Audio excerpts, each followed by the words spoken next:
आणि ही समधी अक्षर माझ्या संगट मोत्यासारखी वाटत होती. मला माझ्या संगट बोलत होती. मी पूर्ण बाराखडी लिहिली आणि याला लय माइंदा आनंद झाला. म्हणलं सावित्री लय झाक झालं तुला लिहायला वाचायला शिकायला आले. आपण समजा घराघर जाऊ आणि पोरी बाळीला सांगू की पोरी बाळीने शाळेत पाठवा. सावित्रीला शिकवता येईल ती शिकवू तुमच्या मुलीला शिकवील. हे घरोघर गेला समजायला सांगायला लागला म्हणायला लागला सावित्रीला लिहिता वाचता यायले तुम्ही पोरी बाळीला शाळेत पाठवा.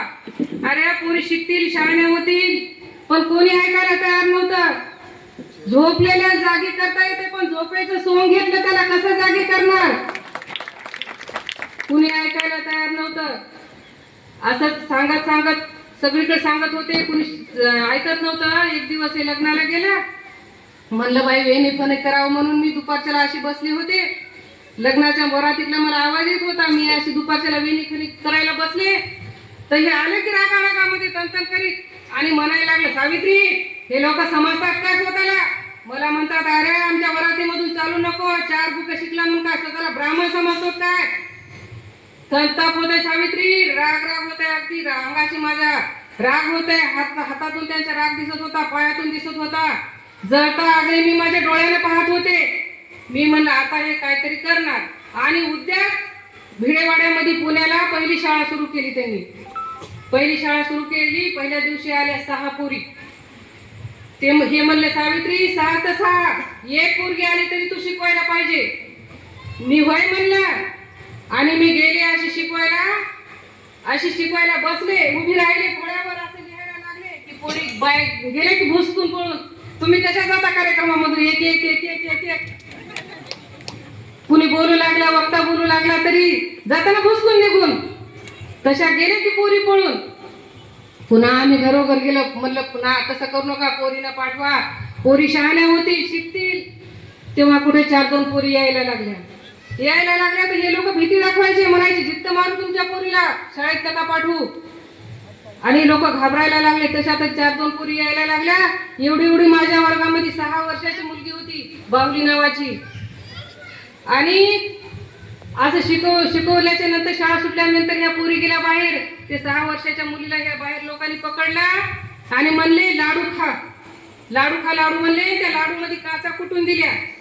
त्या माझ्या लेकराला काय माहित लाडू मध्ये काचा कुटून दिलेल्या. लेकरानं गुटू तो लाडू खाल्ला आणि पोटामध्ये काचा गेल्या. आतडी तुटले रक्ताच्या उलट्या झाल्या आणि ती बाहुली माझी गतप्राण झाली.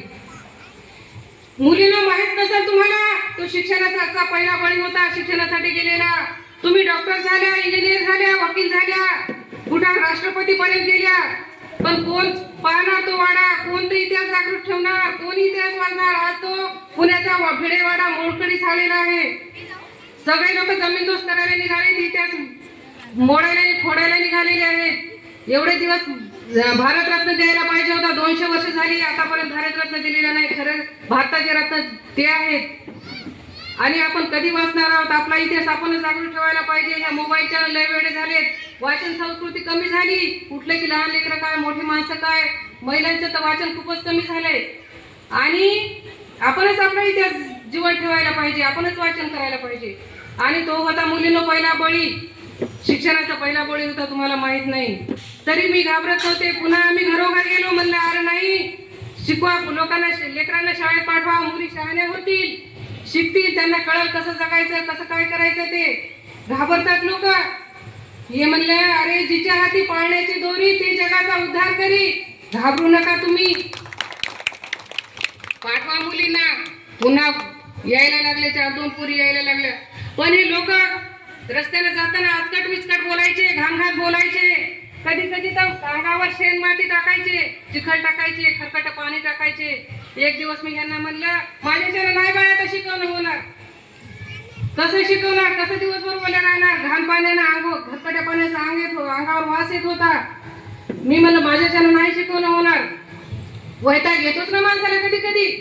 हे म्हणलं नाही सावित्री आपण शिक्षणाचा वसा घेतलाय ना आता मागं नाही फिरायचं. सोपं नसतं हे समाजाचं काम करणं. आपण नाही मागासारखं करायचं. आपण आता शिकवायला सुरू केलंय ना. आपण शिकवायला सुरू करायचं. तू काय कर पिशवीमध्ये एक लुगडं घेऊन जात जा. तिथं जाऊन बदलीत जा आणि येताना गावलून येत जा. टाकू ते लोकांना काय म्हणायचं ते. होय म्हणलं आणि मी तसंच करायला लागले. मी जाताना पिशवीत घेऊन लुगडं एक जात होते आणि येताना बदलून आणि तिथे गेल्यानं बदलीत होते.